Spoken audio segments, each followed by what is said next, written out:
안녕하세요. 안녕하세요. 교회 영적 부흥의 두 번째 시간입니다. 교회 영적 부흥을 하기 위해서는 우리가 어떻게 해야 되는가?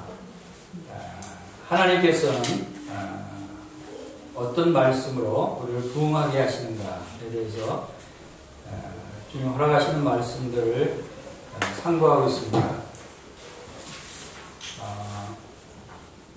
어제도 보여드린 교회 진리, 위대한 교회 진리 7가지가 있습니다. 이 교회 진리 7가지를 매번 시간마다 보여드릴 것입니다. 왜냐하면 매우 중요합니다. 교회가 부흥하기 위해서는 먼저 무엇을 알아야 되죠? 교회가 어떤 곳인가를 알아야 됩니다. 그리고 영적 부흥이라고 하는 제목인데 영적으로 부흥한다는 것이 어떻게 부흥하는 것인가에 대해서도 우리가 알아야 되겠죠. 그리고 교회를, 하나님께서는 교회를 어떻게 여기시고 어떻게 보시는가. 우리가 교회에 소속되어 있다고 하는 것, 교회의 성도라고 하는 것이 얼마나 놀라운 진리를 갖고 있는가. 우리 자신들의 이 정체성을 깨닫는 것이 교회 부흥을 위해서 가장 기초적인 중요한 사항이라고 생각이 됩니다. 여기 교회 진리 7가지 한번 다 같이 함께 읽어보겠습니다. 시작. 교회는 한 몸으로 존재한다. 교회는 몸의 머리이다. 모든 믿는 자는 몸의 지체이다. 성령님은 교회 안에서 그리스도의 내리자이다. 하나님의 교회는 거룩하다. 교회의 양육을 위해 은사를 주어진다. 모든 믿는 자는 하나님의 제자이다. 바로 교회가 어떤 것인가에 대한 진리가 여기에 7가지에 다 담겨져 있다고 생각됩니다.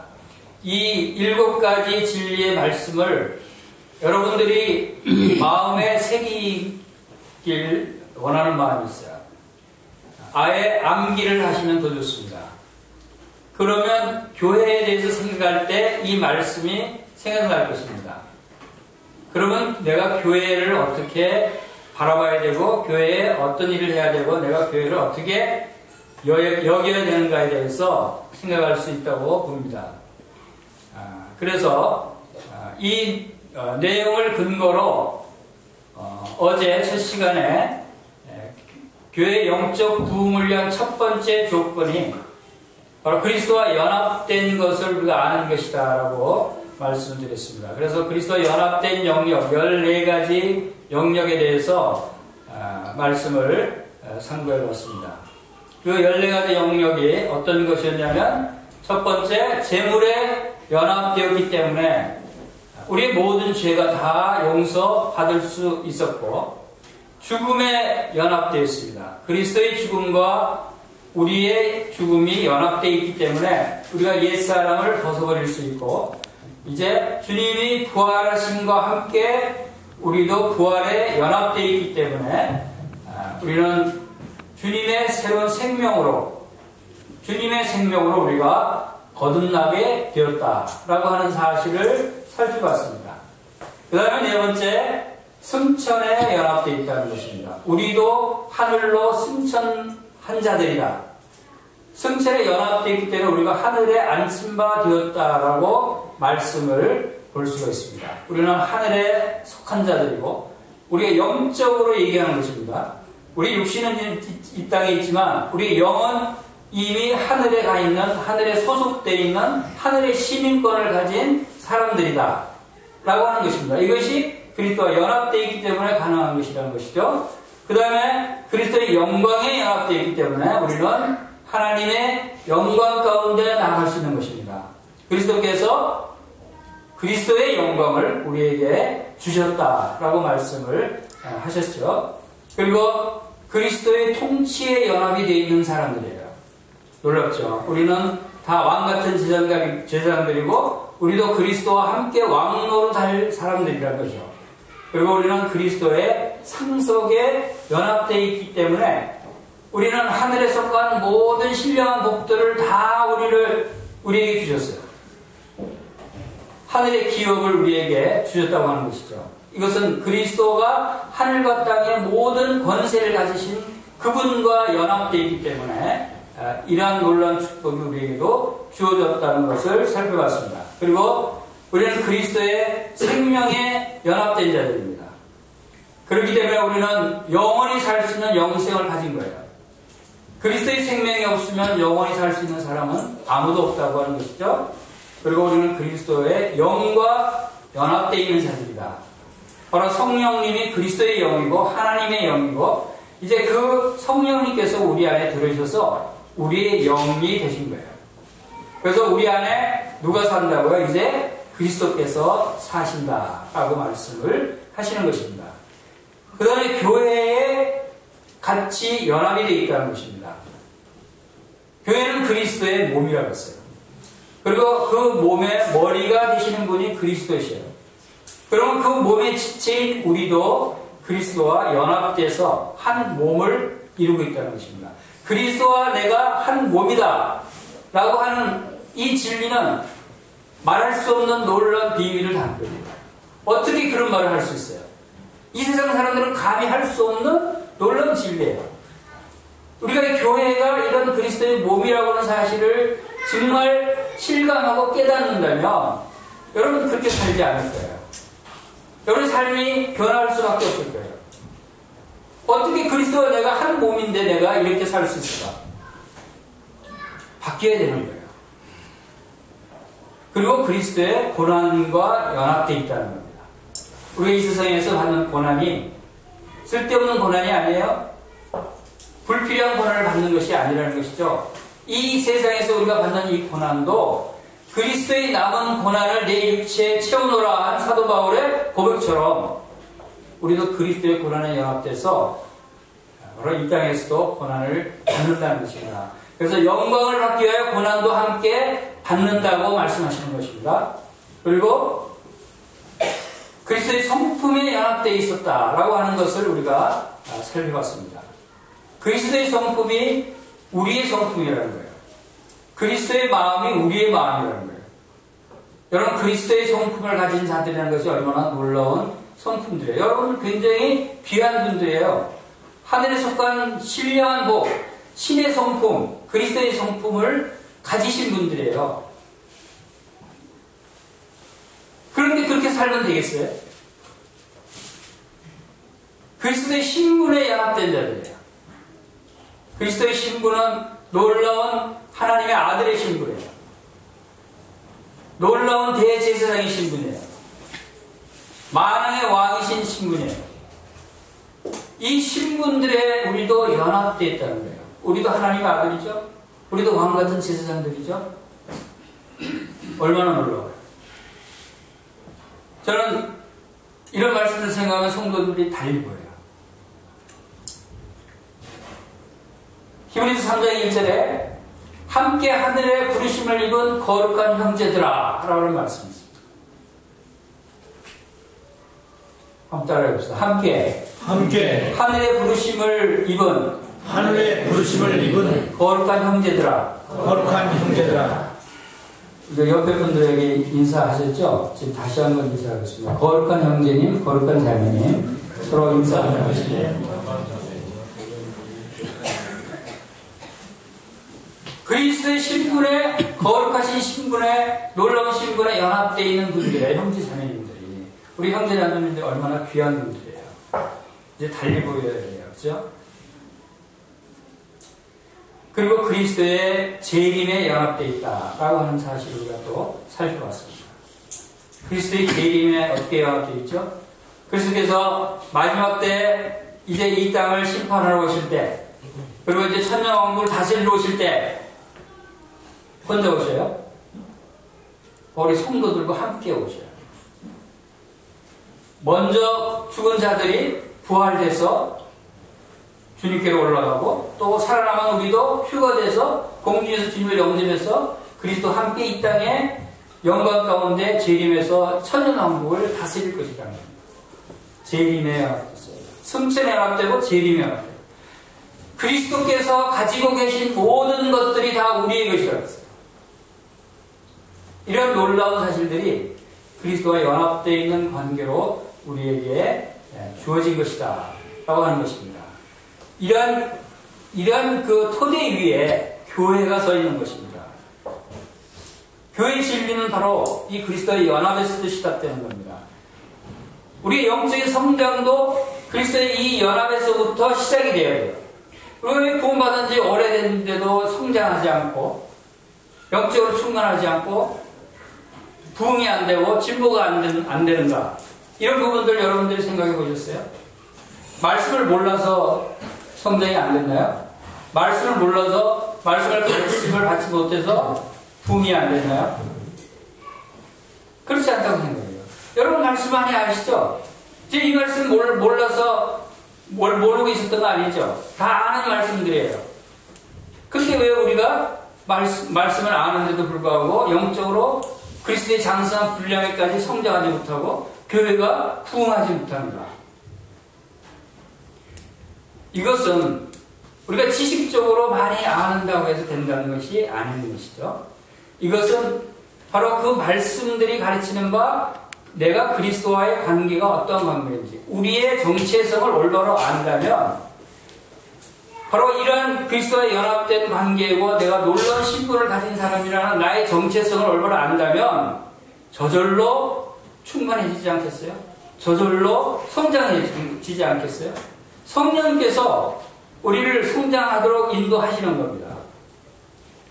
그래서 교회의 영적 부흥의 가장 중요한 기초적인 부분이 그리스도와의 연합을 아는 것이다 라고 주님께서 저에게 말씀을 주셨어요. 여기서부터 모든 것이 출발되어야 된다 하는 것입니다. 그래서 오늘 두 번째 시간에는 교회 영적 부흥의 두 번째 조건은 주님께서 참 제자가 되라 라고 말씀해 주셨어요. 참 제자. 여러분들은 제자입니까? 제자가 아닙니까?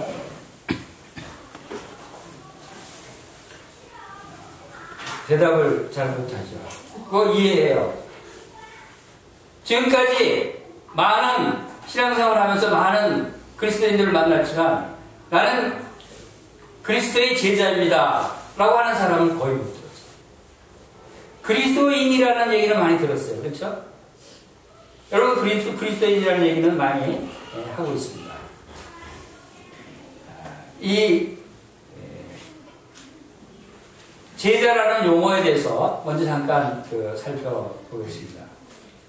마태복음 28장 성경 말씀 함께 찾아보겠습니다. 마태복음 28장 마태복음 제일 끝부분 마태복음 28장 18절, 19절, 20절 말씀을 함께 찾아보겠습니다.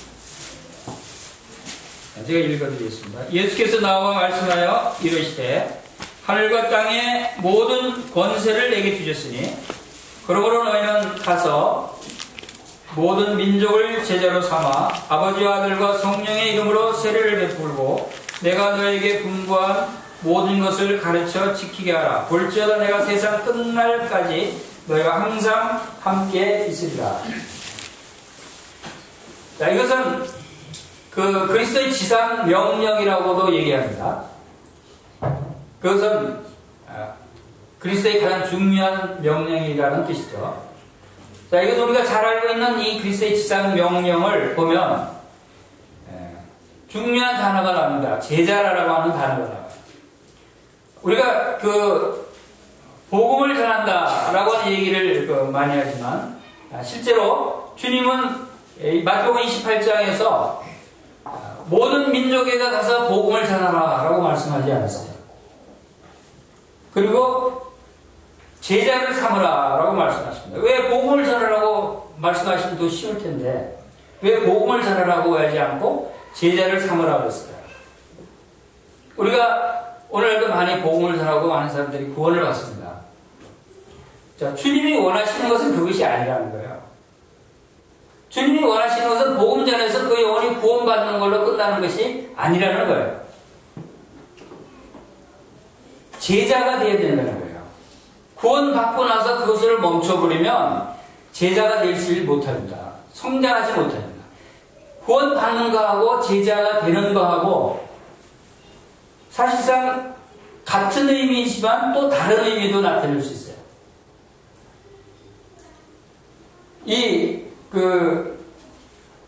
그리스도인과 제자의 의미에 대해서 우리 사도행전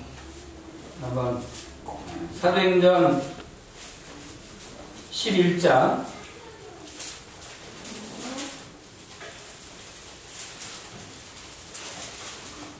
사도행전 11장 24절 바나바는 착한 사람이요 성령과 믿음이 충만한 사람이라 이에 큰 무리가 죽게 더하여지더라.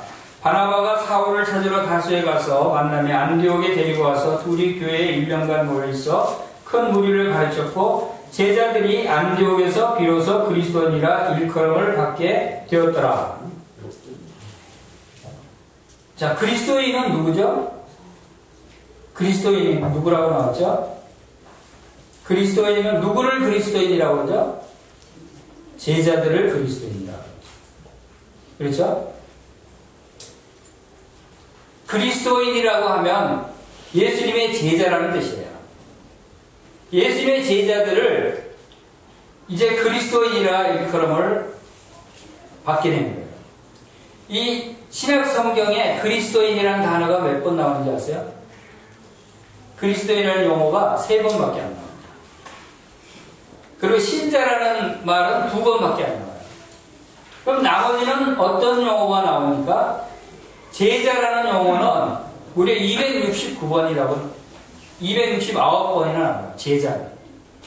그럼 성경에는 대부분이 바로 그리스도인을 제자로 칭하고 있는 거예요. 예수님의 제자로 부르시고 계시는 거예요.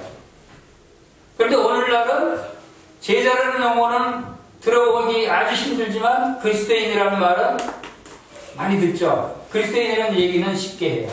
제자라는 말은 쉽게 하지 못해요. 왜? 이해가 가요. 제자라고 얘기하기는 아직 부끄러우니까. 근데 사실은 반대여야 되는 거예요. 제자가 됐을 때 그리스도인이라고 부를 수 있는 거예요. 예수님의 제자들에게 그들이 간증이 좋고 그들이 놀라운 능력을 행하고 그들이 그리스도의 모습을 나타내기 때문에 그제서야 사람들이 안디옥에서 그리스도인이라고 부르는 거예요. 그리스도인이라고 하는 것은 참 제자의 진정 의미를 담고 있는 거예요. 그러니까 우리는 지금 착각하고 있는 거예요. 그리스도인과 제자를 달리 생각하고 있을 수 있어요. 이만큼 제자라고 하는 의미가 매우 의미심장한 의미를 가지고 있다라고 하는 것을 우리가 볼 수 있습니다. 주님께서 제자들을 부르셨어요. 제자는 배우는 사람들이죠. 예수님을 따르는 사람들이에요. 예수님을 추종하는 사람들이에요.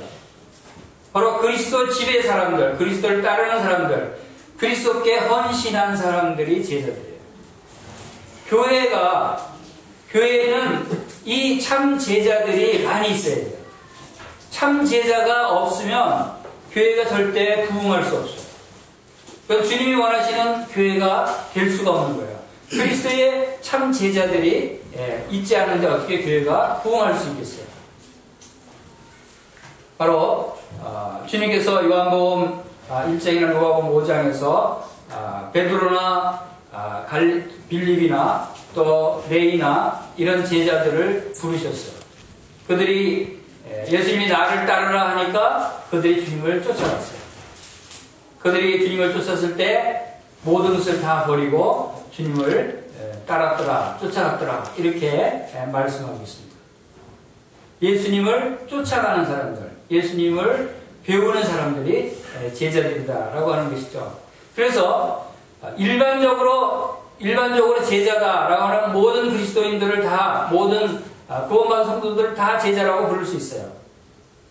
그러나 여기 오늘 주제에 제가 그냥 제자라고 하지 않고 참 제자라고 그 표현을 했습니다. 그냥 일반적인 제자가 되어서는 안 된다는 거죠. 참 제자가 돼야 된다. 주님이 원하시는 것은 참 제자다. 제가 왜 참 제자라고 써야 되겠다는 생각을 하게 되냐면 가짜 제자들이 많기 때문에 우리는 진정으로 참 제자가 돼야 교회가 부흥하고 우리 자신이 영적으로 성장할 수 있다라고 생각이 되어집니다. 그래서 누가복음 14장 말씀과 함께 참 제자가 되는 길에 대해서 주님께서 구체적으로 말씀하신 부분들이 있습니다. 누가복음 14장 25절에서 35절입니다.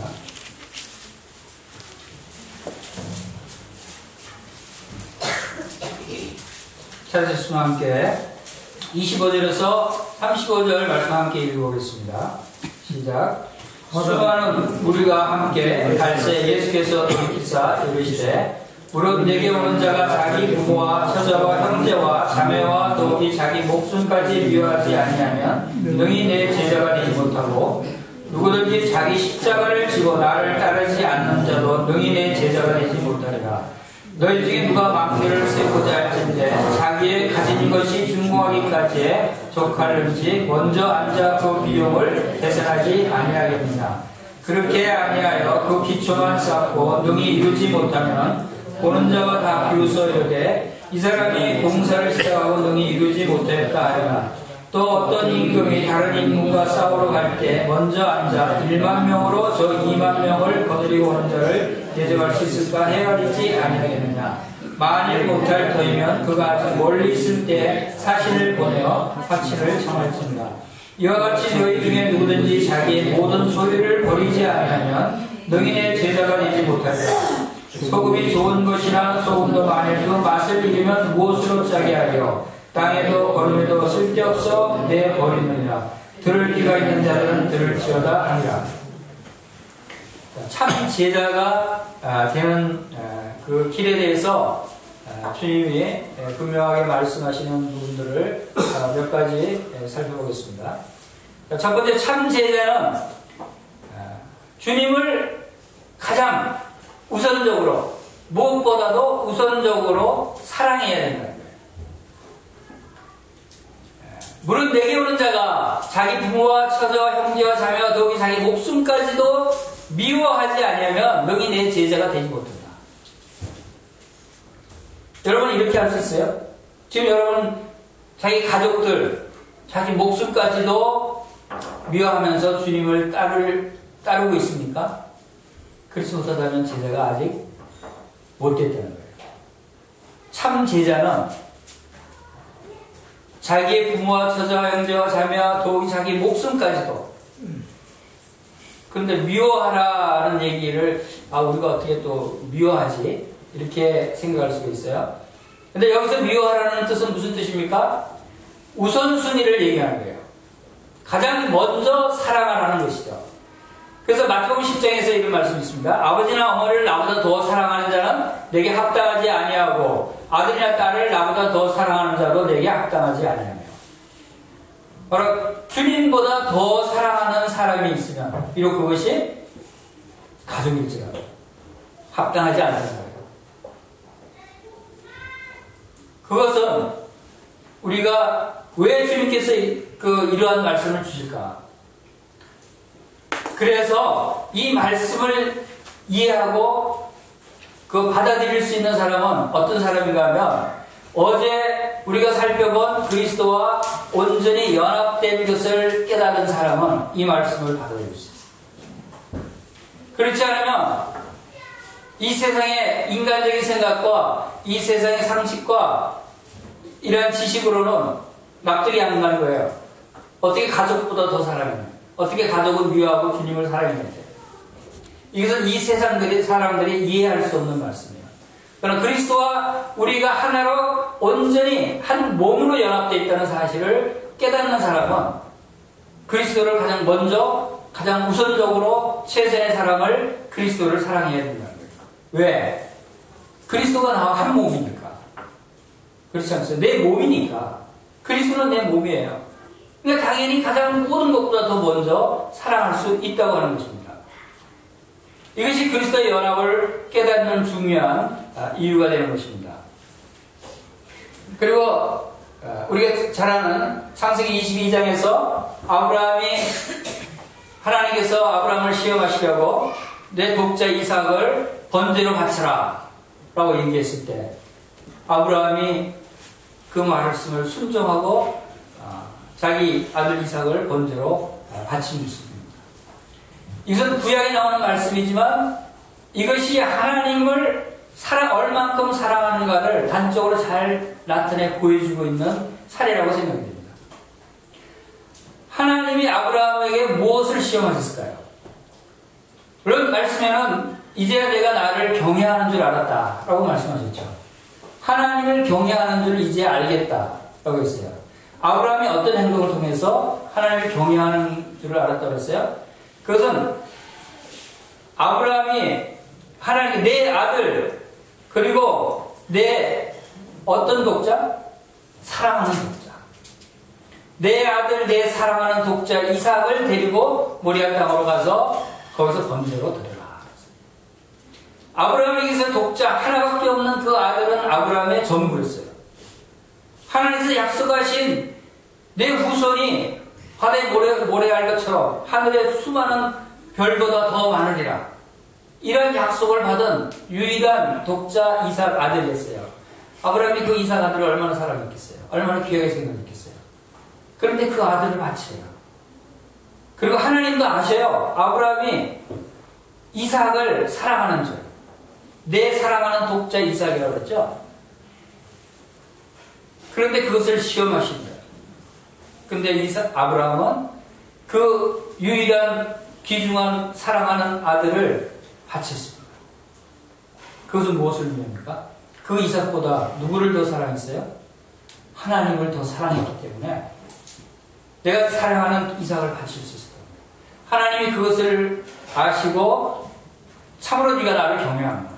경외하다라는 말의 뜻이 바로 진정으로 사랑하느냐는 뜻이라는 것을 제가 여기서 알게 됐어요.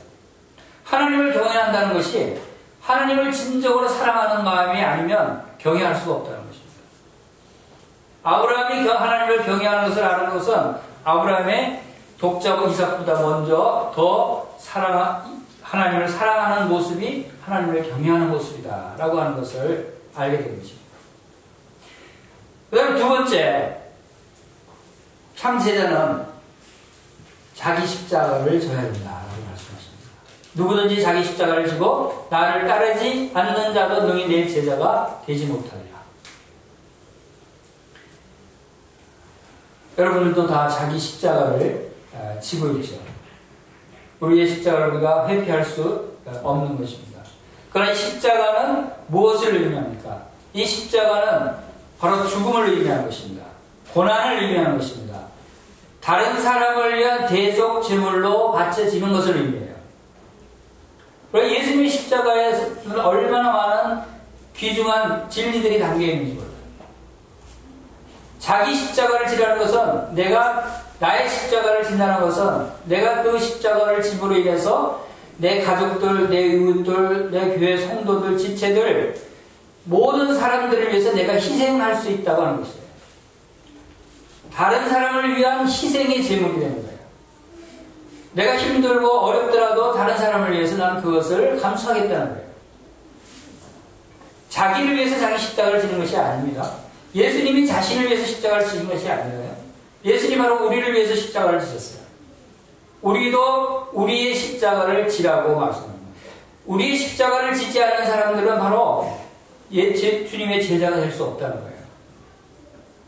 여러분들도 여러분의 십자가를 지셔야 돼요.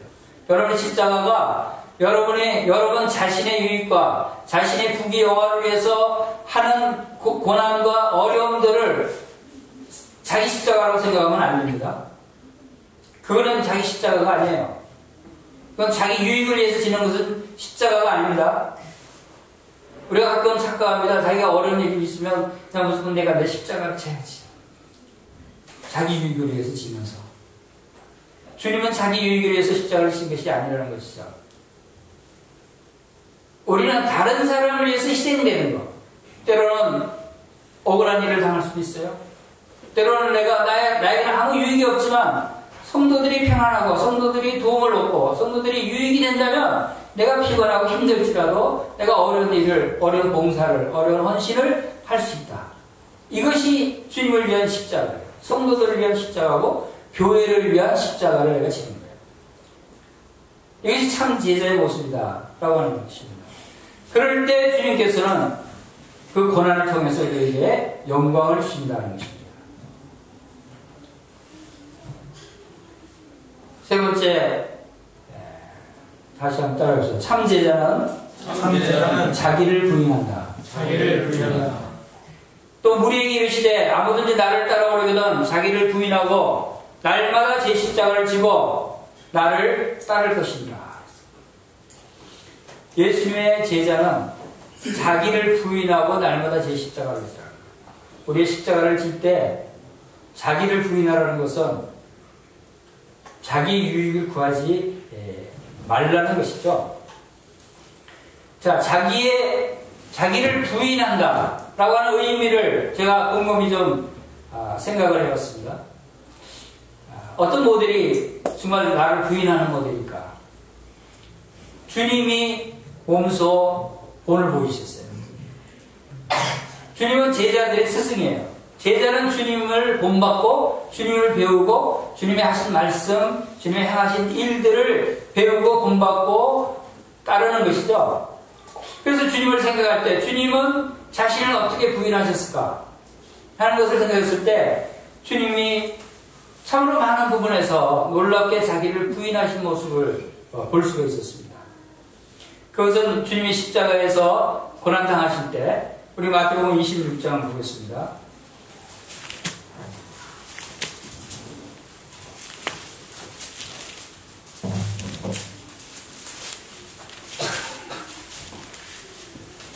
마태복음 26장 39절에서 주님께서 겟세마네 동산에 기도해서 나의 원대로 마시고 아버지의 원대로 하옵소서 하고 간절히 땀방울이 핏방울 같이 되도록 기도하셨어요. 주님은 주님의 원하시는 것을 포기하셨어요. 부인하신 거예요. 왜 그랬을까요? 주님이 왜 자기 원하시는 것을 포기하셨어요? 그것은 바로 우리를 살리시기 위해서, 우리를 구원하시기 위해서. 주님이 원하시는 대로 십자가를 안 지셨다면 우리는 구원받을 수 없는 거예요. 주님은 우리를 위해서 자기를 부인하신 모습을 바로 이 기도에서 볼 수가 있고, 그 다음에 26장 53절에 보시면 너는 내가 아버지께 구하여 지금 12군단 더 되는 천사를 보내시게 할 수 없는 줄로 아느냐. 주님은 하늘과 땅의 모든 권세를 가지신 분이세요. 하나님의 아들이세요. 그분은 지금 잡혀서 십자가에 달리시기 위해서 잡혀가는 그 상황에서 잡으러 온 그 로마 군인들을 하늘의 12형 더 되는 군사들을 불러서 청문 천사들을 불러서 다 멸하실 수 있는 그런 권세를 가지신 분이셔요. 그렇죠? 그런데 그 권세를 행하지 않았어요. 그 권세를 행할 수 있는 것을 포기하셨어요. 왜 그랬죠? 우리를 구원하시기 위해서. 주님은 자기 유익을 위해서 그것을 포기한 것이 아니라 우리를 살리시기 위해서 포기하셨어요. 그리고 또 주님은 선지자이신 것을 또 포기하셨어요. 26장 68절에 보면은 이렇게 67절에서 이에 예수의 얼굴에 침을 뱉으며 주먹으로 치고 어떤 사람은 손바닥으로 때리며 이르되 그리스도야 우리에게 선지자로 타라. 너를 친 자가 누구냐? 예수님은 선지자셨어요. 하나님의 말씀을 대언하는 선지자였지만 그 군인들은 선지자는 하나님의 놀라운 능력을 가진 선지자인 걸 알고 있어요. 그래서 조롱합니다. 선지자면 네가 친 자가 누군지 알 수 있을 거 아니냐 하면서 침 뱉고 주먹을 치고 때리고 하는 수치를 당하셨어요. 이 수치를 당하시면서 주님은 선지자의 능력을 행하지 않으셨어요. 왜 그러죠? 우리를 구원하시기 위해서. 그리고 주님은 왕이심을 포기하셨어요. 27장 29절에 보면은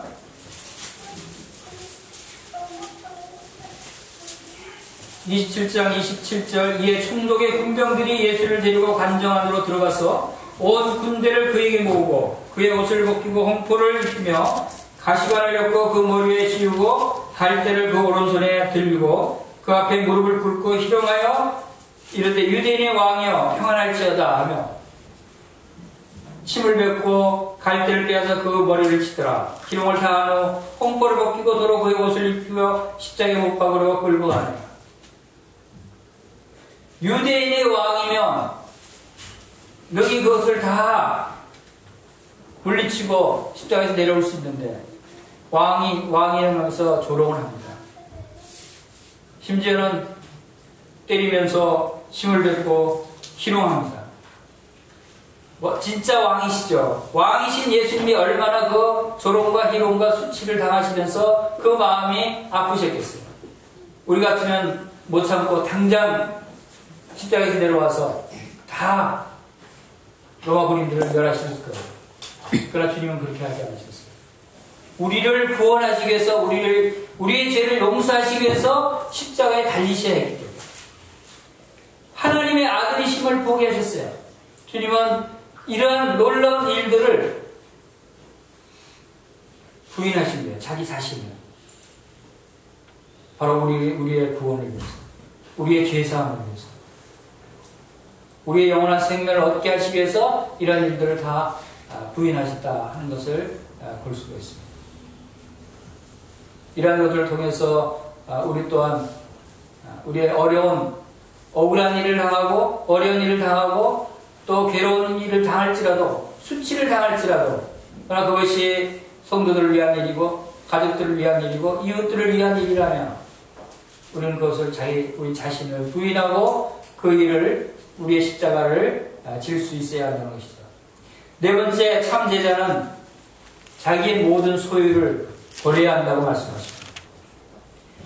이와 같이 너희 중에 누구든지 자기의 모든 소유를 버리지 아니하면 너희 내 제자가 되지 못하리라. 소금이 좋은 것이나 소금도 만일 그 맛을 잃으면 무엇으로 짜게 하려. 땅에도 걸음에도 쓸데없어 내버리느냐. 들을 귀가 있는 자들은 들을지어다 하시니라.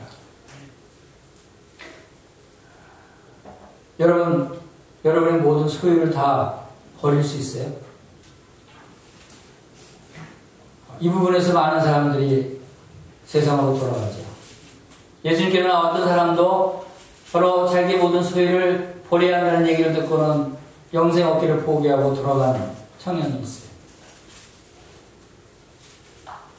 주님과 함께 주님의 제자로서의 삶을 살기 위해서 우리의 자신을 버리고 우리 자신의 모든 소유들을 버리지 않으면 주님의 참 제자가 될 수 없다고 하는 것입니다. 이것은 우리 인간으로 볼 때는 지키기 어려운 그러한 말씀이죠. 우리가 가지고 있는 모든 소유들을 다 지금 버리라고 하는 말씀인가요? 그건 그렇지 않은 거예요.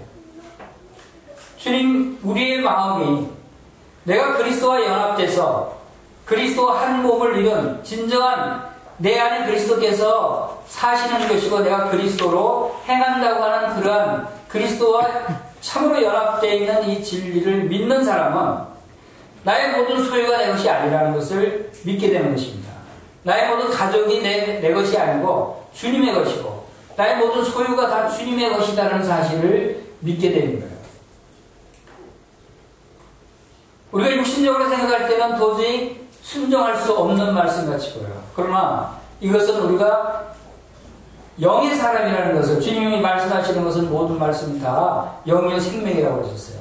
주님은 지금 이 말씀도 너희들의 모든 소유를 버려라 하는 말씀도 영적인 말씀으로 우리에게 하시는 거예요.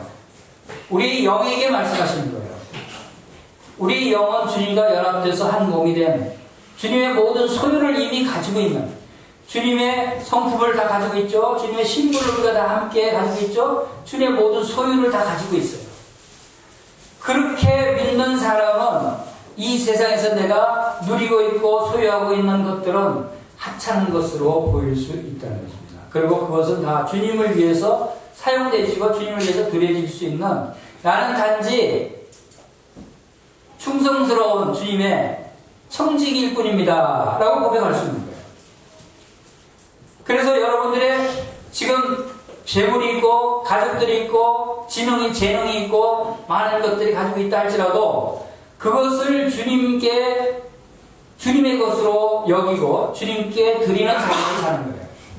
주님을 위한 일에 쓰임 받는 것이죠. 이것이 청지기의 역할입니다. 우리는 단지 이 세상에서 주님이 우리에게 맡겨주신 재물들, 가족들, 사람들 이런 것들을 관리하고 주님을 위해서 사용하는 청지기이다 라고 하는 것이 이 참 제자의 모습이다 라고 하는 것을 말씀하고 있는 것입니다. 사도 바울은 이 부분에서 아주 명확하게 깨닫고 순종했다고 생각이 됩니다. 우리 빌립보서 3장 한번 말씀 보겠습니다. 빌립보서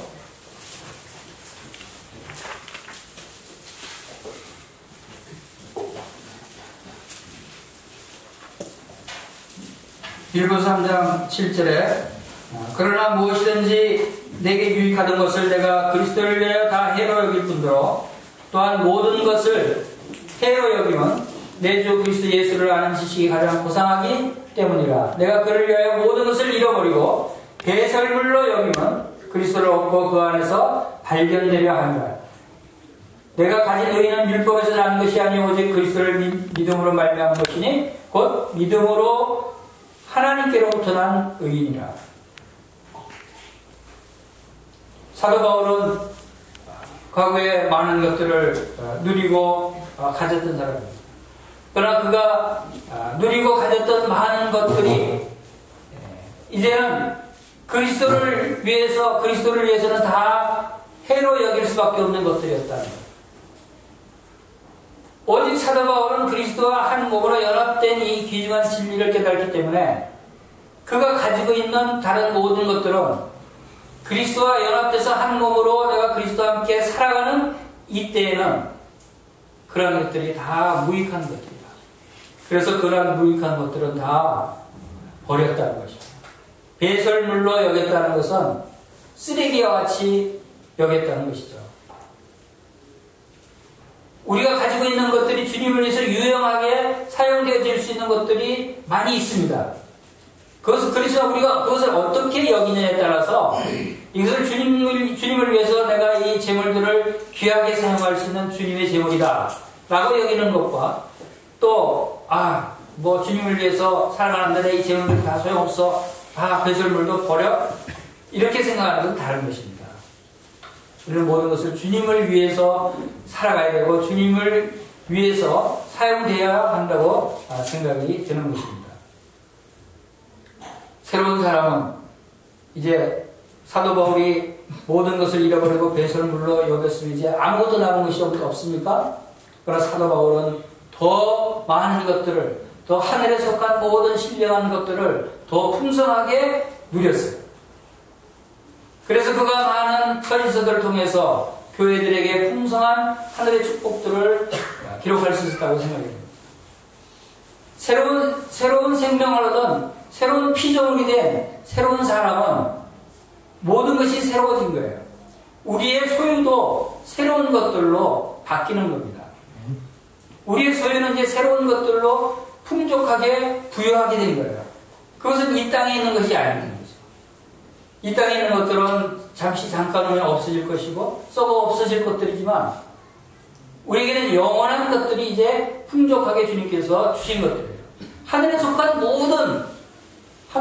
일부도 아니고 모든 신령한 복을 우리가 다 받지 않았습니까? 적지 않고 더럽지 않고 쇠하지 않는 영원한 기업, 하늘의 기업, 하늘의 유업을 우리가 받았다고 말씀하십니다.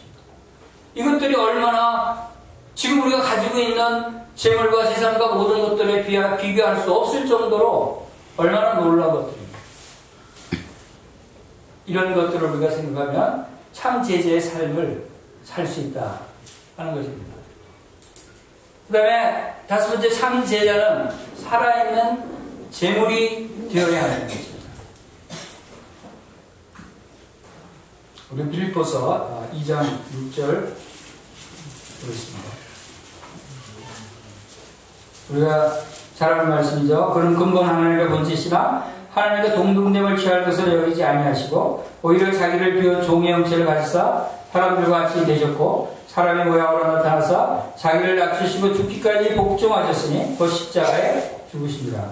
이름으로 하나님이 그를 지극히 높여 모든 이름 위에 뛰어난 이름을 주사 하늘에 있는 자들과 땅에 있는 자들과 땅 아래에 있는 자들로 모든 무릎을 예수의 이름에 꿇게 하시고 모든 입으로 예수 그리스도를 주라 시인하여 하나님 아버지께 영광을 돌리게 하셨느니라.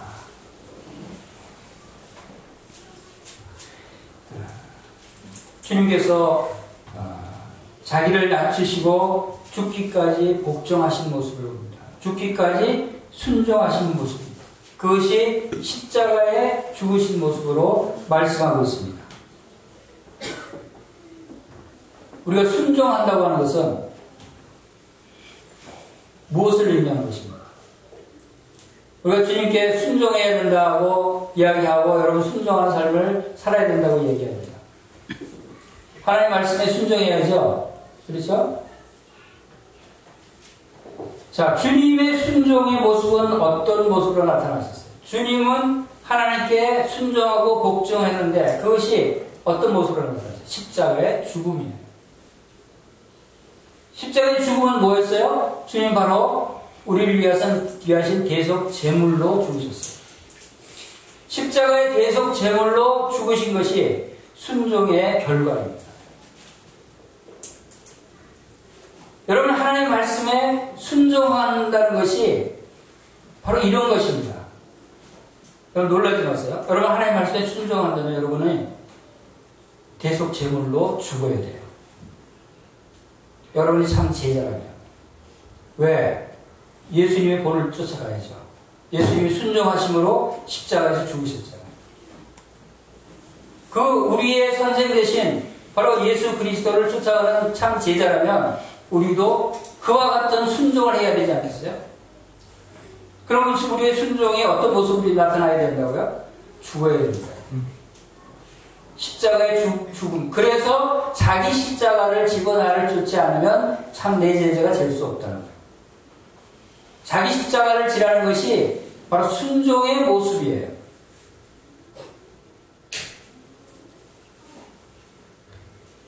마가복음 10장 43절을 찾아보겠습니다.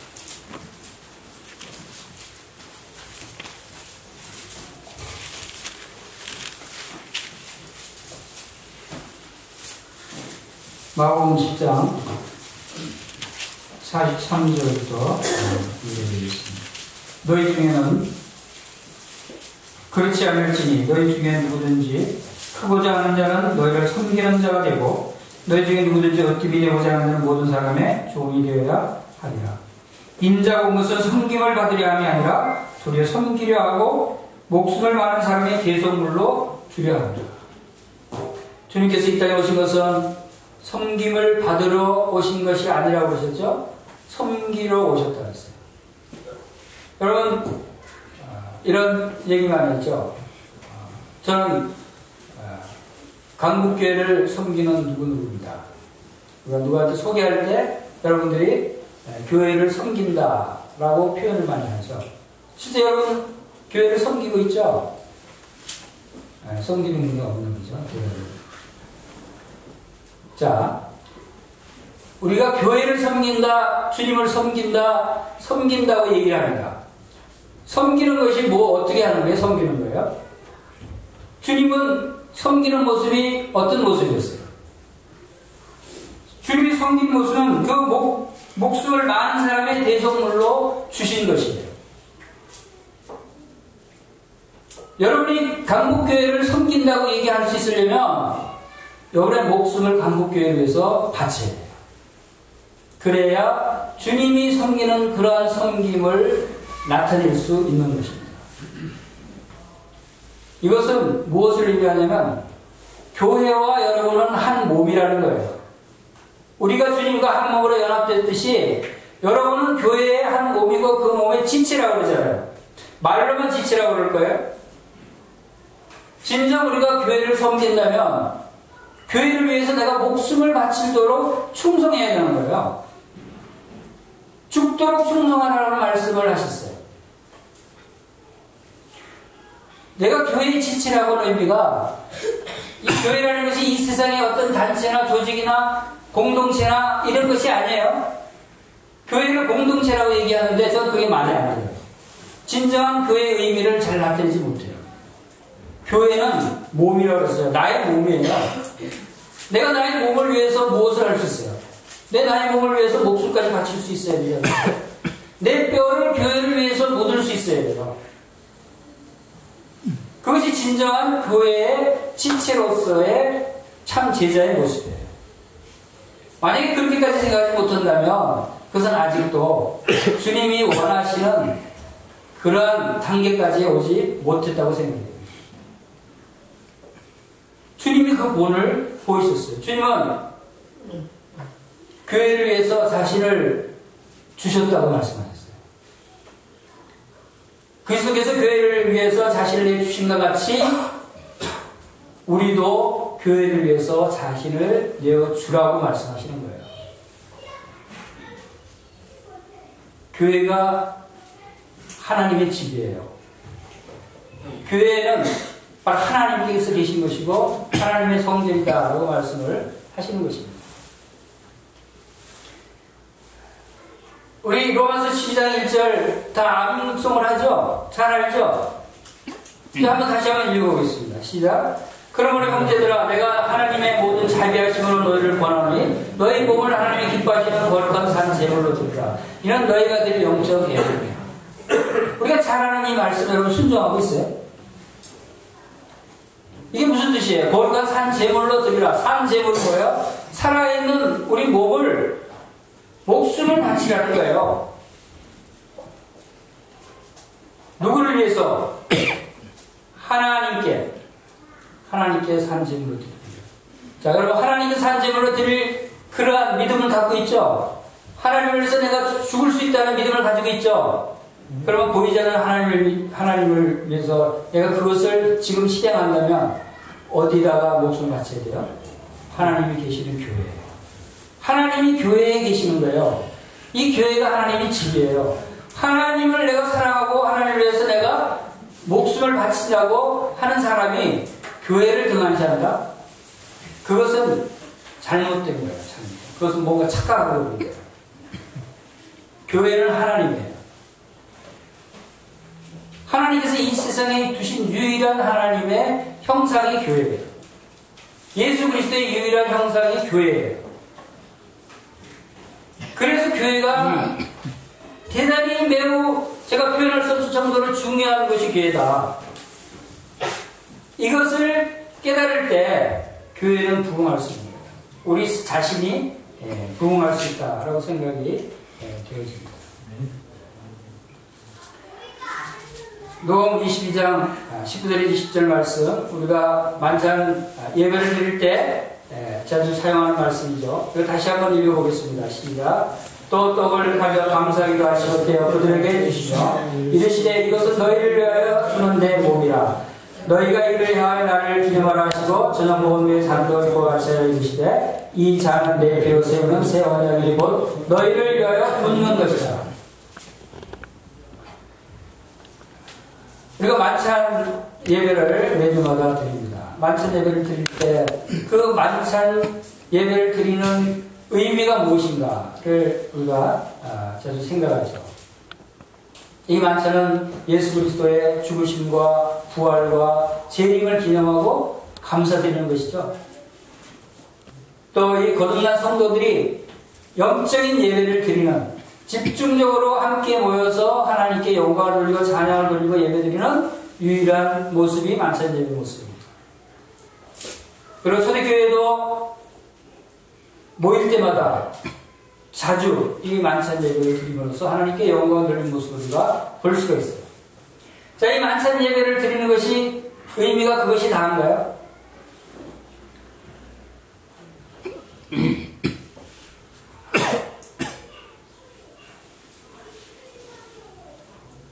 만찬 예배가 주님께서 여기서 너희가 이것을 행하여 나를 기념하라 하고 있어요. 주님의 죽으심과 또 부활하심과 승천하심과 재림, 우리를 위해서 죄를 용서하신 십자가의 고난, 이런 것들을 우리가 기념하는 것이에요. 기념한다라고 하는 의미가 무슨 의미가 있을까요? 기억하는 것이 첫째, 그 사실을 기억하고 그 일에 대해서 감사를 드리는 것이죠. 근데 또 한 가지가 있어요. 마치 우리 3.1절 날 3.1절 기념식을 합니다. 3.1절 기념식을 해요. 기념식을 하는 의미가 뭐죠? 그때 당시에 일제치하에서 우리나라 독립을 위해서 모든 백성들이 맨손으로 태극기를 들고 항변하고 항의했던 그 숭고한 독립정신, 그것을 기억하자는 거죠. 잊지 말자는 것이죠. 그리고 또 한 가지, 우리도 그것을 잊지 말자고 하는 것은 우리도 그 정신을 이어받아서 어떠한 외세의 침범이나 그런 일이 온다면 그와 같은 독립정신을 발휘해서 나라를 지켜야 된다 하는 것이 두 번째 의미예요. 그것을 우리의 생활 가운데 우리도 그런 것을 실천해야 된다 하는 것이 기념식에 담겨져 있는 두 번째 의미예요. 만찬예배 기념식도 주님의 행하신 일들을 기억하고 감사하는 것도 중요해요. 그러나 또 한 가지 뭐냐면 주님께서 본을 보이신 거예요. 주님이 그 몸이 찢기시고 그 피를 우리를 위해서 흘려주신 것을 떡과 잔을 통해서 실제 본을 보이시고 그것을 기억하고 너희들도 이와 같이 행하라는 거예요. 주님이 행하신 것처럼 우리도 희생제물이 되라는 거예요. 동의하십니까? 아멘. 나는 그렇게 죽을 수는 없는데 하는 분 없으세요? 주님이 이 떡과 잔을 실물로 준비해서 하시면서 행하라고 하신 것은 주님이 이렇게 희생되시고 고난받으셨듯이 우리도 우리의 십자가를 지라는 거예요. 그것은 다시 말해서 우리 빌립보서 2장 말씀을 드리겠습니다.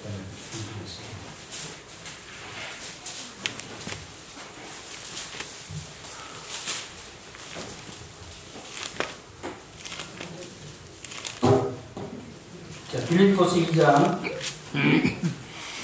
16절, 17절. 생명의 말씀을 밝혀나의 다름질 헛되지 아니하고 수고도 헛되지 아니하므로 그리스도의 날에 내가 자랑할 것이 있게 하려 합니다. 만일 너희 믿음의 재물과 섬김 위에 내가 나를 전제로 드릴지라도 나는 기뻐하고 너희 무리와 함께 기뻐하리니. 자, 이 말씀은 무슨 뜻입니까? 만일 너희 믿음의 재물과 섬김 위에 내가 나를 전제로 드릴지라도. 사도 바울은 이 만찬의 의미를 깨달았어요. 그래서 그는 주님이 교회를 위해서 그 몸이 찢기시고 그 고난을 당하시고 십자가에서 피를 흘려주신 같이 사도 바울도 교회를 위해서 제물로 드려진다. 나는 교회를 위해서 제물로 드려지는 삶을 살았다. 그리고 내가 주님께로 갈 때가 가까울 때 성도들을 위해서 디모데후서 4장 6절에서 전제와 같이 내가 벌써 부어지고 나의 떠날 시각이 가까웠다. 라고 고백합니다. 전제와 같이 부어졌다고 해서는 하나님께 제물을 드릴 때 그 제물을 올려놓고 그 위에 포도주를 붓는 거예요. 제물로 그 포도주로 부어서 제물로 함께 드려지는 거예요. 사도 바울은 자기 몸을 성도들이 교회가 하나님께 드려지는 그 제물 위에 자기가 제물이에요. 교회를 위해서 희생 제물이 되겠다고 하는 거예요. 교회를 위해서 내가 희생되겠다는 거예요.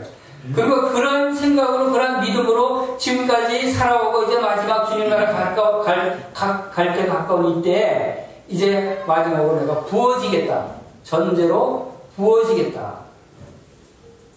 자기 목숨을 바치겠다는 거예요. 이것이 교회를 사랑하고 교회를 섬기는 참 제자의 모습이다. 그래서 주님이 우리가 만찬을 대응할 때 우리가 빵을 함께 뗍니다.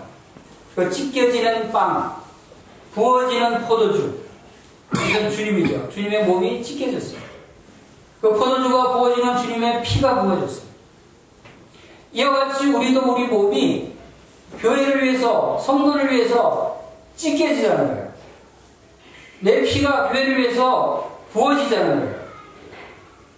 교회를 위해서 내가 희생하고 헌신하고 온전히 드려지자. 이것이 만찬의 교훈이에요. 그것을 기억하라는 것이에요. 그럴 때 교회는 진정 한 몸으로 그리스도와 연합될 뿐만 아니라 성도들도 한 몸으로 연합된 사실을 기억하고 주님께 영광을 돌리게 된다라고 하는 사실을 보게 됩니다. 그리고 이제 디모데후서 4장 7절에서 사도 바울이 고백한 것처럼 전제와 같이 내가 벌써 부어지고 나의 떠날 시각이 가까웠다. 나는 선한 싸움을 싸우고 나의 달려갈 길을 마치고 믿음을 지켰으니 이제 후로는 나를 위하여 의의 면류관에 예비되었으므로 주 곧 의로우신 재판장이 그날이 내게 주실 것이며 내게만 아니라 그의 나타나심을 사모하는 모든 자에게 됩니다. 사도 바울은 이 세상에서 교회를 위해서 온전히 그 몸이 전제로 부어질지라도 그런 기뻐했어요. 성도들과 함께 기뻐했어요. 왜? 이제 주님께서 주실 그 상급을 바라보고 사도 바울뿐만 아니라 주에 나타났습니다. 주님의 오심을 기다리는 모든 형제 자매들에게도 바로 이러한 의의 면류관이 예비되어 있다라고 하는 사실을 고백합니다. 우리들에게도 이런 놀라운 상급들이 예비되어 있다는 것입니다.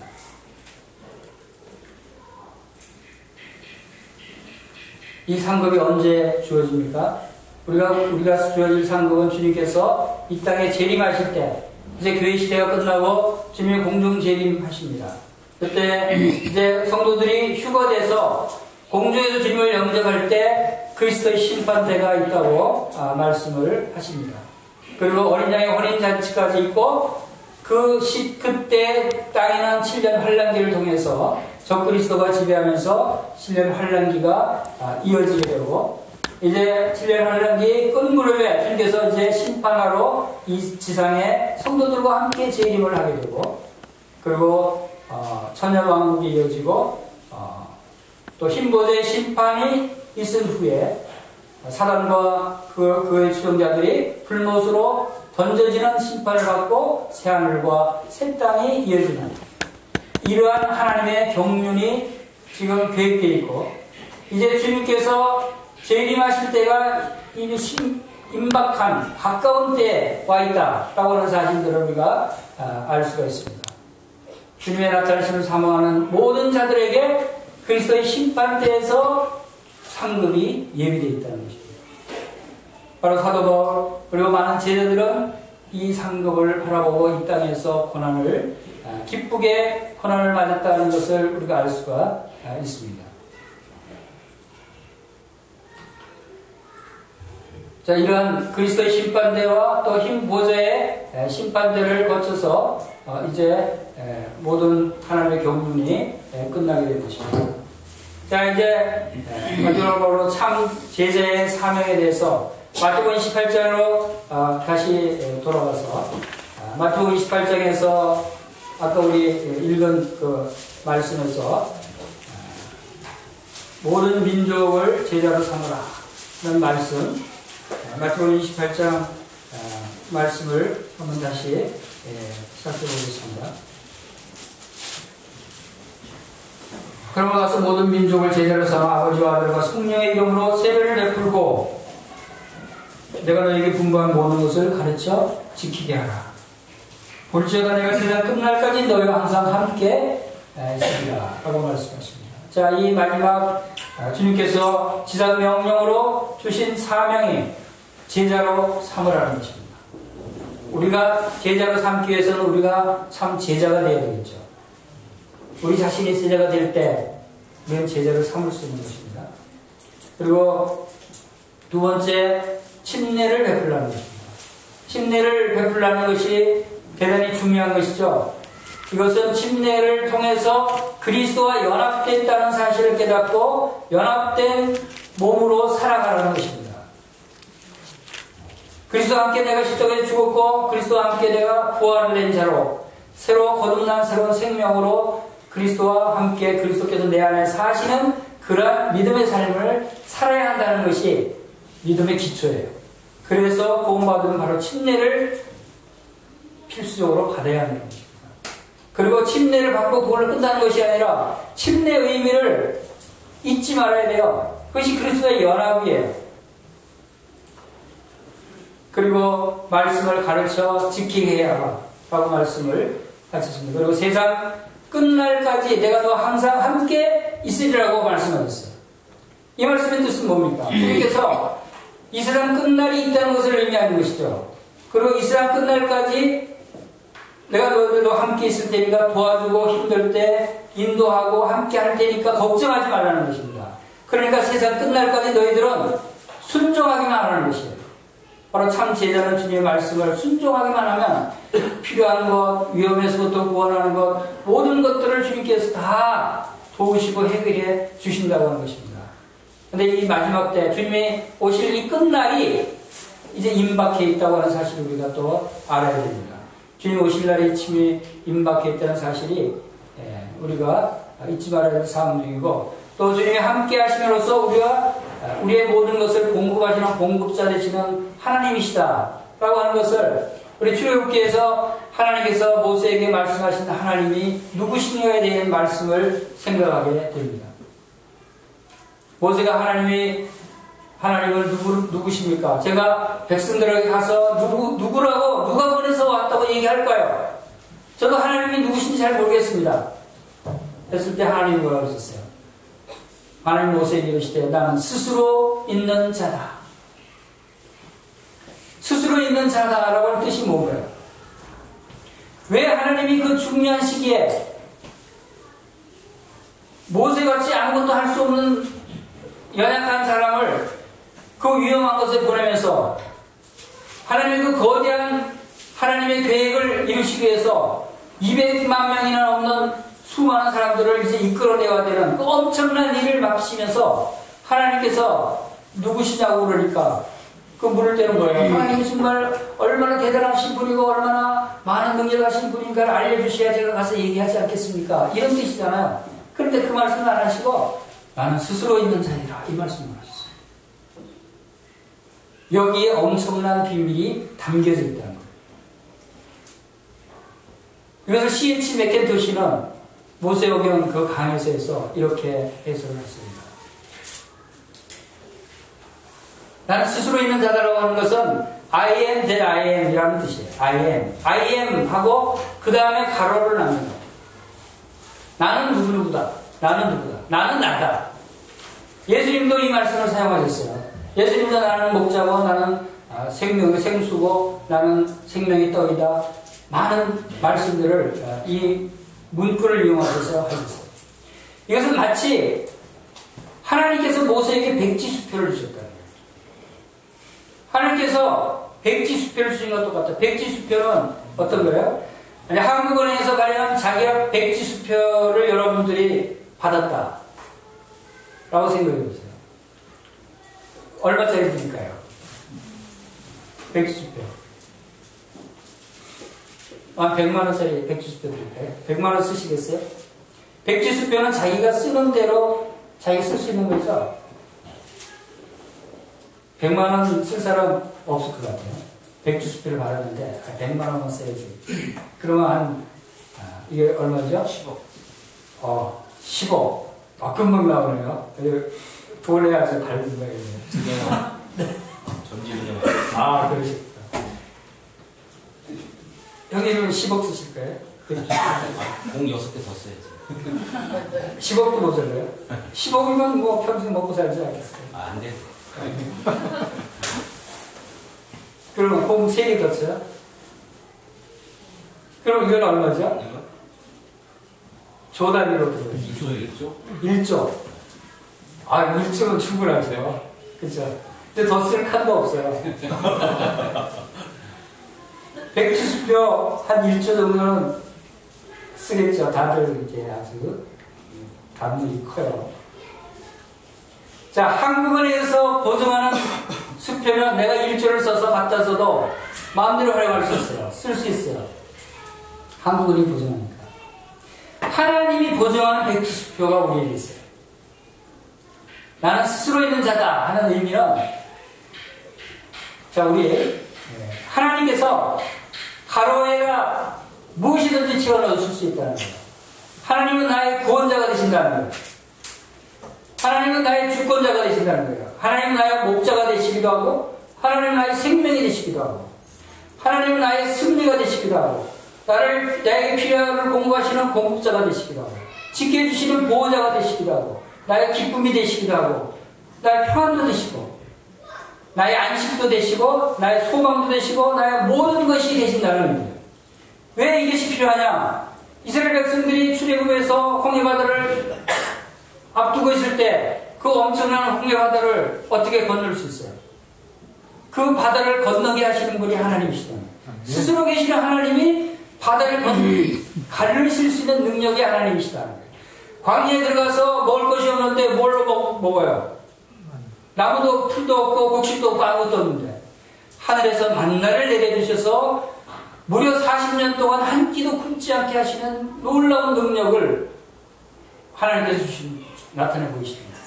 생수를 주시고, 이스라엘 백성들이 적이 공격했을 때 그들을 물리쳐 주시고, 밤에 얼마나 추워요? 밤에 추울 때 불기둥으로 따뜻하게 하고, 낮에는 뜨거운 태양빛을 가리는 구름기둥으로 가려주시고, 이스라엘 백성들이 맨손으로 나왔는데 그들이 40년 동안 광야길을 행할 때 필요한 먹을 거, 입을 거, 잘 거, 모든 환경들을 다 공급해 주시는 완전한 하나님이시다라는 것이 나는 스스로 있는 자다가 해답이에요. 하나님은 그렇게 해서 모세에게 나는 스스로 있는 자니까 염려하지 말고 가. 이 맥킨도시의 이 해석이 굉장히 놀라운 해석이다라고 생각이 됐어요. 우리 베드로전서 4장 7절에서 11절 말씀 함께 읽어보겠습니다. 시작. 만물의 가까이 가까웠으니 그러므로 너희는 정신을 차리고 헌신하여 기도하라.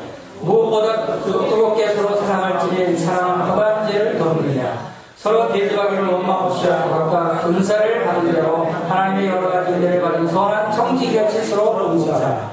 만일 누가 말하려면 하나님을 말씀하는 것 같이 하고 누가 봉사하려면 하나님을 공부하는 것을 힘으로하는 것 같이 하라. 이는 범사의 예수 그리스도로 말미암아 하나님의 영광을 받으시게 하려 함이니 그에게 영광과 권능이 세세에 무한하도록 주시옵소서. 아멘. 아멘. 만물이 마지막이 가까웠다. 마지막 때가 가까웠다고 말씀하십니다. 여러분 마지막이 정말 가까워서 실감하고 계세요? 여러분 지금 마지막 때가 얼마나 남았다고 생각하세요? 제가 시간이 조금 남아서 이 마지막 때에 대한 말씀까지만 드리고 마치도록 하겠습니다. 자, 주님이 언제 재림하시는가? 이 시대가 정말 마지막 시대인가? 미래는 어떤 일이 일어나는가? 인류는 이 지구에 언제까지 존재할 수 있는가? 마지막 시대에 하나님은 어떤 계획을 갖고 계시는가? 말세에 우리는 어떤 소망이 있는가? 이런 부분에서 많은 사람들이 질문을 합니다. 주님은 계속해서 마지막 때가 가까웠다고 말씀하시고 오실 이가 오시니 지체하지 아니하시리라고 하십니다. 곧 오신다고 말씀하세요. 우리가 그걸 실감하고 있어요? 몇십 년 전에는 실감하다가 이제 다시 떠버렸어요. 그래서 이제 무디해졌어요. 기독교에서는 이제 종말에 대해서 얘기하지도 않아요. 오히려 지금 세상 사람들이 종말을 얘기하고 있어요. 그것을 한번 볼까요? 우리가 하나님의 경륜을 먼저 살펴보겠습니다. 하나님은 온 우주 만물을 창조하셨어요. 우주 만물을 창조하시고 이제 천지 창조하고 나서 아담과 하와부터 시작해서 아브라함 때까지 한 2000년 지나갔습니다. 그 연도로 계산해 보면 아브라함부터 예수 그리스도 오실 때까지가 2000여 년이 지나갔어요. 그리고 4000년이 지났죠. 그리고 예수 그리스도로부터 지금 교회 시대가 지금 2000여 년이 지나갔습니다. 그러니까 거의 6000여 년이 지나갔습니다. 그리고 이제 주님이 오실 때가 됐고, 주님이 오시면 이제 대환란이 7년이 있을 것이고, 천년 왕국이 1000년 동안 있을 것이라고 하나님의 경륜에 말씀하고 있습니다. 그러면 다 합쳐보니까 진짜 7000년이 됩니다. 앞으로 6000년이 지났다면 1000년만 남았죠. 근데 그 1000년은 천년 왕국이 차지하고 있어요. 그럼 거의 지금 천년 왕국이 시작할 때가 거의 됐다고 하는 것을 우리가 추정할 수 있습니다. 물론 이건 정확한 이야기는 아니지만, 이제 그리고 영원한 세계가 이어진다라고 하는 것을 우리가 알 수가 있죠. 그리고 이건 성경의 예언이었고, 자, 이 세상 사람들이 바라보는 미래, 특별히 가장 신뢰성이 있다고 하는 유엔 미래 보고서가 있어요. 이것은 전 세계에 한 3000여 명의 밀레니엄 보고서인데, 밀레니엄 그 클럽에 전 세계 가장 각 분야의 최고의 전문가들이 모여서 미래를 예측하는 그룹이에요. 그리고 1년에 한 번씩 그 미래를 예측해서 유엔에 보고하고, 유엔은 각국 지도자들에게 그것을 알리는 그 역할을 하는데, 그 유엔 미래 보고서에서 나타난 미래의 예측을 제가 그 책 2권에서 요약을 했습니다. 2020년경, 이제 앞으로 한 2년 남았죠. 사물 인터넷, IoT라고 하는 것이 모든 물체를 하나로 묶는다. 그 4차 산업혁명이 진행된다. 이것이 벌써 4차 산업혁명이 본격적으로 진행되고 있습니다. 이 보고서가 나오기 전에 이 4차 산업혁명이 진행되기 전이었어요. 그런데 실제로 진행되고 있어요. 그리고 2020년경에는 네파를 통해서 문자 메시지 전송이 가능해진답니다. 힘들게 문자로 손을 치지 않아도 된다는 것이죠. 그리고 뇌의 바이오 컴퓨터 칩을 이식할 수 있는 시기가 2023년경이면 앞으로 5년 정도면 우리 뇌에 컴퓨터 칩을 삽입할 수 있는 그런 기술이 지금 개발이 되어 있습니다. 그 다음에 인간의 뇌를 이식하는 기술이 가능해집니다. 그리고 뇌 시뮬레이션이 가능하다. 2025년도에. 뇌를 이식할 수 있다고 하는 것은 뇌가 손상이 가거나 치매에 걸린 부분을 교체할 수 있다는 거예요. 이건 굉장히 필요한 것이죠. 필요한 것이지만 또 역작용이 일어나게 되면 돈 많은 사람들이 공부 잘하는 사람의 뇌를 빼서 옮겨 심을 수도 있다는 거예요. 이제 뇌를 건들고 뇌를 바꾸고 할 수 있는 시기가 오면 좀 복잡해지고 위험해집니다. 그것이 마지막 때를 예고하는 것이죠. 잘려나간 신체를 줄기세포로 재생시키는 기술이 등장하게 되고, 이제 사람 몸 다치거나 잘라지거나 해도 다 만들어내고 장기를 교체하는 수준이 지금도 시작되고 있지만 본격적으로 저렴한 가격으로 할 수 있다는 거예요. 인간과 동일한 인공지능을 가진 안드로이드는 그 인간과 가장 흡사한 로봇을 얘기합니다. 그러한 로봇가 2029년도에 본격적으로 등장하게 되고, 4차 산업혁명으로 향후 5년 안에 700만 개 일자리, 10년 안에 63%의 일자리가 로봇과 인공지능으로 대체됩니다. 대부분의 제조업이 3D 컴퓨터, IoT, 로봇, 인공지능 때문에 제조업들이 사라집니다.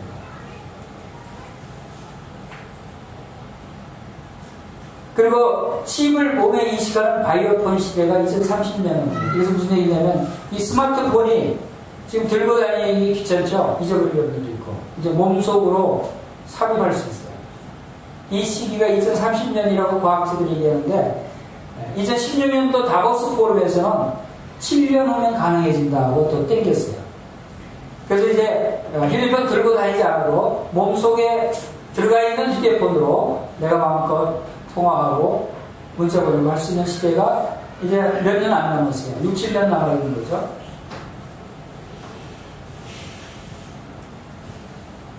인간의 뇌와 클라우드 컴퓨팅과 연결해서 방대한 사고 능력을 보유하게 됩니다.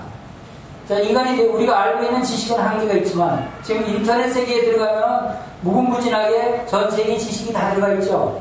그리고 그 컴퓨터와 내 뇌가 직접 무선으로 내 뇌 속에 삽입한 칩을 통해서 내가 그냥 생각만 해도 그 지식들을 나의 것으로 가져올 수 있는 이런 것도 가능해진다는 것입니다.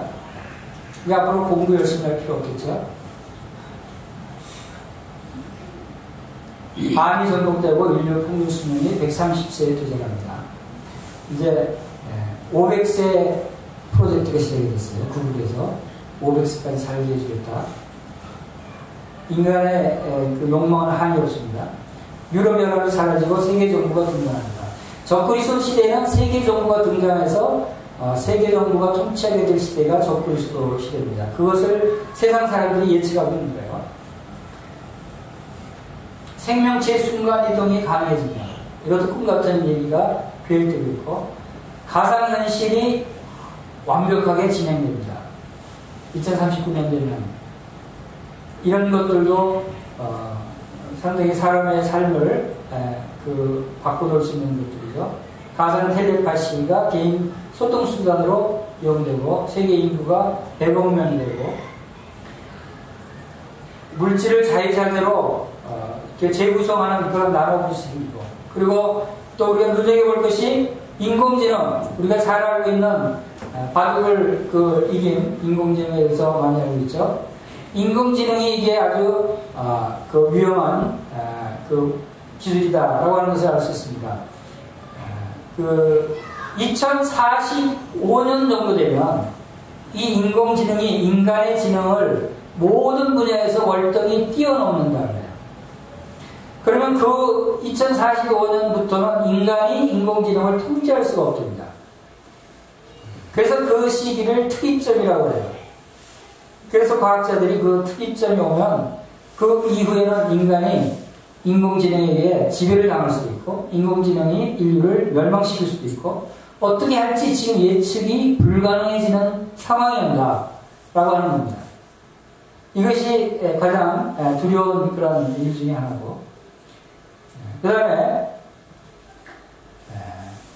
지금 이 인공지능이라는 그 로봇가 나오기 시작하는데 그 중에 최근에 그 작년도 10월 달에 사우디아라비아가 세계 최초로 로봇에게 시민권을 부여했어요. 그래서 이게 무슨 얘기인가 하고 그 뉴스와 동영상을 봤더니 여기 우측에 보이는 그 여자가 로봇인데 지금 그 시상식에서 기자들의 질문에 답하고 대담하고 있는 거예요. 그리고 이 로봇가 유엔의 그 회의에 참석해서 유엔 패널을 참석해서 유엔에 그 유수한 그 전문가들하고 회의도 해요. 해박한 지식과 다양한 언어를 구사할 수 있죠. 인공지능이니까. 이게 사람보다 훨씬 뛰어난 상태로 활동을 지금 하기 시작했어요. 그래서 사우디 정부가 시민권까지 줬습니다. 이제 앞으로 이러한 사람들이 많이 이러한 기계가 많이 생기게 되면 저게 사람인지 기계인지 잘 분간하지 못할 수도 있다는 것입니다. 몸속에 바이오 컴퓨터를 넣게 되고 자, 이것보다도 더 심각한 게 사실은 기후변화예요. 여기 한번 보세요. 지금 과학자들이 예측하고 지금 이것은 사람이 어떻게 대처할 방법이 전혀 없는 거예요, 지금. 2021년도에는 60년 전과 비교해서 1도가 상승합니다. 그리고 2041년도에는 2도가 상승한대요. 지구온난화가. 2도가 상승하면 사막과 홍수, 태풍, 기근, 빙하가 해운되고 하는 것이 지금의 비교가 안 될 정도로 막 대재앙이 일어나는 거예요. 그리고 1도가 더 상승하는 2056년이 되면 자연과 인간이 지구에 살기가 생명을 유지하기가 곤란한 환경이 됩니다. 그리고 2070년에는 4도가 상승하면 지구는 인간이 살 수 없는 별로 변합니다. 이것은 지금 막을 길이 없답니다. 그동안 탄소 배출을 또 앞으로 지금 계속 배출하는 탄소 배출량 때문에 지구온난화를 막을 방법이 없습니다. 그래서 지구의 종말을 전문가들이 딱 연도까지 예측하고 있는 거예요. 그래서 각국에서 지금 이 대비를 하기 위해서 지금 사실 혈안이 되고 있습니다. 그런데 일부 사람들은 인간이 도저히 방법이 없으니까 2045년 되면 인공지능이 인간보다 훨씬 더 지능이 뛰어난 상태가 되면 인공지능이 혹시나 이 지구온난화를 해결할 수 있는 방법을 제시해 줄지 모르겠다 하고 얘기하죠. 인공지능한테 맡겨보자. 그만큼 인간으로는 대책이 없는 지구 종말이 예정돼 있다는 것입니다. 또 한 가지 놀라운 것은 마인드 업다운 로딩 할 수 있는 시기가 2060년 이후에 온다는 거예요. 이것은 무슨 얘기입니까? 우리의 정신, 뇌 속에 있는 정보를 컴퓨터에다 업로딩 할 수 있다는 거예요. 그러면 내 머리가 손상이 되면 다시 다운로드 받으면, 다시 그 머리, 뇌를 교체해서 다운로드 받으면 되죠? 좋겠죠? 근데 그 업로드한 그 나의 모든 정신이 다른 로봇에 옮겨 다닐 수도 있겠죠. 그러면 다른 로봇가 나가 되는 거예요. 그러나 이것은 성경이 말하는 우리 영혼의 문제를 해결하지 못합니다. 정신적인 것은 그렇게 할 수 있다고 할지라도 정신적으로는 나와 똑같은 로봇가 만들어질 수 있어요. 뇌의 정보를 다 옮기면. 그러나 그것은 하나님이 보시는 인간이 될 수가 없는 거예요. 영혼이 없기 때문에. 이러한 얼토당토한 아는 일이지만 이것이 실제 현실화 되어가고 있고 머지않아 실현될 그러한 사항들이라고 생각하면 얼마나 인간이 지금 하나님을 대항해서 얼마나 교만해지고 얼마나 자기 욕망을 채우려고 하는가 하는 것을 우리가 알 수가 있습니다. 그리고 더 이상 예측할 수 없는 미래가 온다라고 하는 것입니다. 조선일보 2015년도에 나온 게 인간은 정말 신이 되어가는 걸까? 이 세상 사람들이 걱정하고 있는 거예요.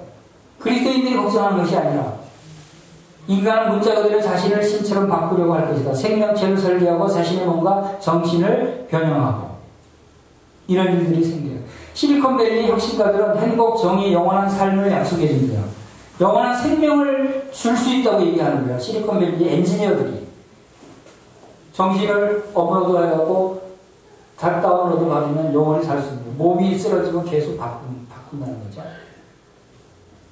이러한 위험한 생각까지 하고 있다는 것이고, 그리고 인공지능에 대해서 유명한 석학들이 얘기하는 스티브 호킹, 엊그제 별세한 스티브 호킹이 한 얘기, 완전한 인공지능의 개발은 인류 멸망을 초래할 수 있다. AI 통제를 위한 세계정보기관을 신설해야 한다. 세계정보기관을 신설하자는 적그리스도의 기관을 만들자는 얘기가 나오죠. 인공지능의 파괴적인 위협이 예상보다 훨씬 빨리 오고 있다. 그리고 인간을 뛰어넘는 초지능이 곧 출현할 것이다. 인공지능을 공상과학으로 보고 무시하는 것은 사상 최악의 실수가 될 것이다. 하는 MIT 교수가 한 말이에요. 자, 이렇게 세상 사람들이 마지막 때 일어날 인류 멸망에 대해서 염려하고 있어요. 그만큼 인류 종말이 가까워 있다고 하는 사실을 우리가 알 수가 있습니다. 바로 우리가 주님께서 공중 재림하고 나서 이 세상을 심판하기 위해서 내려오시기 전까지는 7년대의 환란 기간이 있을 것이고, 이 적그리스도가 이제 이 땅을 다스리고, 이 적그리스도가 바로 그 하나님의 성전에 앉아서 자기가 하나님이다라고 이야기한다고 한 하나님의 성전이 이스라엘에 지금 지을 준비가 되어져 있다는 겁니다. 거의 준비는 다 되었다라고 하는 사실을 우리가 또 알 수가 있습니다. 계시록 13장에서 그가 권세를 받아 그 짐승의 우상에게 생기를 주어 그 짐승의 우상으로 말하게 하고 또 짐승의 우상에게 경배하지 아니하는 사람 몇이든 다 죽이게 하더라. 그가 모든 자고 작은 자나 큰 자나 부자나 가난한 자나 자유인이나 종들에게 그 오른손이나 이마에 표를 받게 하고 누구든지 이 표를 가진 자 외에는 매매를 못하게 하니 이 표는 곧 짐승의 이름이나 그 이름의 수라. 지혜가 여기 있으니 총명한 자는 그 짐승의 수를 세어보라. 그것은 사람의 수니 그 수는 666이니라. 마지막 때 세계 정부에서 이 세상을 억압적으로 통치하게 될 적그리스도와 그 적그리스도의 우상의 출현에 대해서 예고하고 있습니다. 그런데 AI가 짐승의 우상이 말한다라고 하는 것은 인공지능 로봇을 통해서 지금 충분히 그것이 가능해졌어요. 인공지능이 능력을 행하고 전 세계 언어를 모두 다 다양하게 얘기할 수 있고 사람들이 놀래버리죠. 그런 것이 실현되는 것이 어렵지 않게 되어 있어요. 이건 뭡니까? 요즘 떠들고 있는 비트코인, 가상화폐 얘기 많이 들고 있죠. 이건 무슨 징조인지 아세요? 이 비트코인 가상화폐가 앞으로 적그리스도가 단일 정부로, 세계 정부로 통치하게 되고, 여기서 말한 대로 이마야나 오른손에 표를 받지 않은 사람들은 매매를 못하게 하는 경제적으로 통제할 수 있는 수단이 이제 이 가상화폐라고 하는 것입니다. 기존의 화폐들이 다 이제 없어지고 모든 것이 다 단일 통화체제로 가게 것이 이 가상화폐 비트코인을 통해서 적그리스도가 경제권을 쥐는 거예요. 그리고 이 비트코인의 그 기반 기술인 블록체인이 앞으로 모든 전산 시스템, IT, 인터넷의 기반 기술로 자리 잡게 되고, 지금 유엔에서는 이미 프로젝트가 시작되려고 하는 것이 뭐가 있냐면, 이 블록체인 이더리움을 통해서 전 세계에 있는 1차적으로 전 세계에 있는 난민들의 모든 실현 인적사항을 블록체인에 다 저장할 계획으로 되어 있어요. 1차적으로 난민들이 지금 관리가 안 되니까, 2차적으로는 아프리카의 모든 주민들, 그 다음 단계는 각국의 모든 사람들, 이렇게 지내는 전 세계 70억 인구의 모든 인구를 블록체인의 이더리움을 통해서 모든 정보들을 저장합니다. 블록체인에 저장하면 누구도 해킹할 수 없고 누구도 바꿀 수가 없어요. 변할 수 없어요. 근데 단지 통제권을 가진 사람이 그것을 마음대로 변형시킬 수 있는 겁니다. 그래서 요즘 나타나고 있는 가상화폐 이것이 아무 의미 없는 것이 아니라 미래의 적그리스도가 사용하게 될 그런 기술이고 그런 화폐 중에 하나일 것이다 라고 우리가 생각하면서 주님 오실 때가 정말 가까웠구나. 주님이 이제 사용하실 요한계시록에 나타나는 마지막 때를 심판을 실행하실 그런 준비들이 착착 진행되고 있구나 하는 것을 우리가 알 수가 있는 것입니다. 시간이 지났기 때문에 여기까지 말씀을 드리겠습니다. 오늘 우리 참 제자의 삶을 살아가는 것과 마지막 때까지 주님께서 우리를 함께 하시고 우리를 지키시고 또 하나님의 놀라신 능력으로 함께 하셔서 우리가 참 제자의 삶을 살게 하신다. 그리고 우리가 복음을 전해야 된다 하는 사실들을 말씀해 주셨습니다. 다 같이 기도드리겠습니다. 아버지 하나님 감사를 드립니다. 참 저희들을 구원해 주시고 구원하신 저희들을 어린아이로 머물러 있지 않게 하시고 그리스도의 장성한 분량까지 자랄 수 있도록 성령께서 인도하시고 저희들을 함께 하시니 감사를 드립니다. 우리 주 예수 그리스도와 하나님과 연합된 이 놀라운 진리를 생각할 때 참으로 감사를 드립니다. 주님의 몸된 교회에서 주님을 섬기는 것이 참 얼마나 참 놀라운 축복이고 비록 지금은 고난일지라도 이제 영광 가운데 우리에게 영원한 상급으로 나타나실 주님을 생각할 때 참으로 감사를 드립니다. 우리가 참 제자의 삶을 살게 하셔서 이 강북교회가 이제 영적으로 더욱 부흥하며 영적으로 더욱 성장하는 교회가 될 수 있도록 주님께서 은혜를 베푸시고 도와주시기를 간절히 원합니다. 오늘 말씀을 우리 주 예수님의 귀하신 이름으로 감사하며 기도하옵나이다. 아멘.